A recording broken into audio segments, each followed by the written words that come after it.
Everyone, welcome back to my YouTube channel Ghorginni allrounder. আবারও আমি চলে এসেছি তোমাদের জন্য একটা রেসিপি নিয়ে।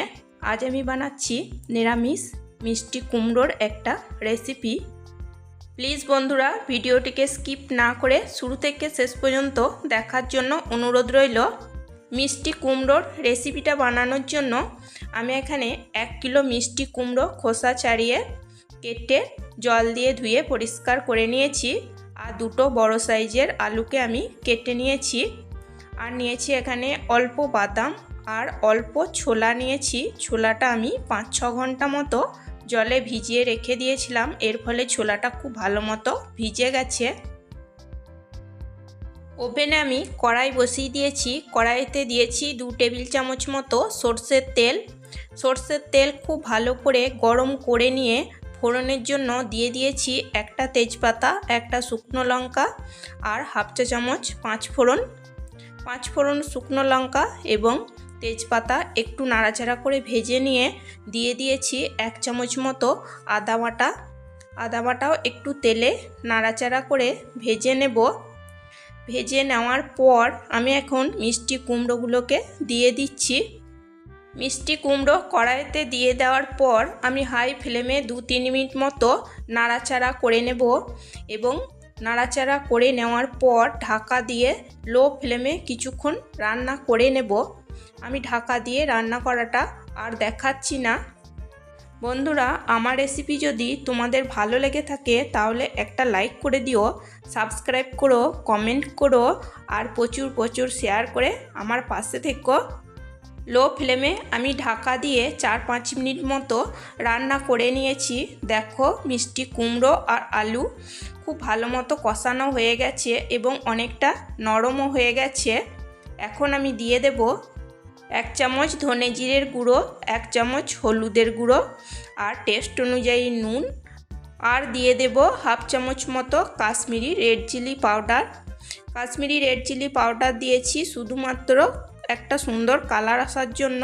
তোমাদের ইচ্ছে হলে দেবে, না হলে না দিলেও কোনো অসুবিধা নেই।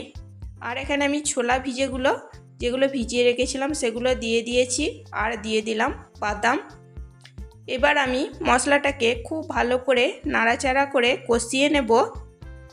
লো ফ্লেমে আমি মশলাটাকে কষিয়ে নিচ্ছি। তোমাদের এখানে যদি জলের প্রয়োজন হয় মশলা কষানোর জন্য তাহলে অল্প একটু জল দিয়ে নিতে পারো। আমার এখানে কোনো জলের প্রয়োজন হবে না, তাই এরকমভাবেই আমি কষিয়ে নিচ্ছি। দেখো বন্ধুরা, লো ফ্লেমে আমি মশলা খুব ভালো করে মিষ্টি কুমড়োর সাথে কষিয়ে নিয়েছি এবং মশলার কাঁচা গন্ধও চলে গেছে। এখন আমি দিয়ে দেব প্রয়োজন মতো গরম জল। আমি রান্না সবসময়ই গরম জল ব্যবহার করি, কারণ এই কষানোর পর যদি ঠান্ডা জল দিয়ে দেওয়া হয় তাহলে রান্নার স্বাদটা কিন্তু ঠিকঠাক মতো আসে না। একটু নাড়াচাড়া করে নেওয়ার পর এখন আমি দিয়ে দিচ্ছি 2 চামচ চিনি। নিরামিষ রান্না, তাই আমি একটু মিষ্টি দিয়ে দিলাম। আর একটু মিষ্টি না দিলে দেখবে কুমড়োর তরকারিটা খেতে ভালো লাগে না। এখন আমি দিয়ে দিলাম একটা চেরা কাঁচা লঙ্কা। ঝালটা তোমরা তোমাদের পছন্দ মতো দিয়ে নেবে। নাড়াচাড়া করে আমি খুব ভালো করে মিশিয়ে নেব এবং ঝোলের মধ্যে ডুবিয়ে দেব কুমড়ো এবং আলু খুব ভালো মতো সেদ্ধ হওয়ার জন্য। এখন আমি ঢাকা দিয়ে গ্যাসের ফ্লেম মিডিয়াম রেখে কিছুক্ষণের জন্য রান্না করে নেব। 5 থেকে 6 মিনিট মতো আমি মিডিয়াম ফ্লেমে রান্না করে নিয়েছি। এখন আমি ঢাকা সরিয়ে নিয়েছি, একটু নাড়াচাড়া করে নিচ্ছি।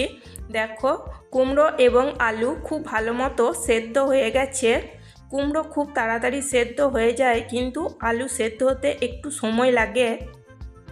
এখন আমি দিয়ে দেব হাফ চামচ সানরাইজের মিক্স মশলা পাউডার আর দিয়ে দেব হাফ চামচ সানরাইজের গরম মশলা পাউডার।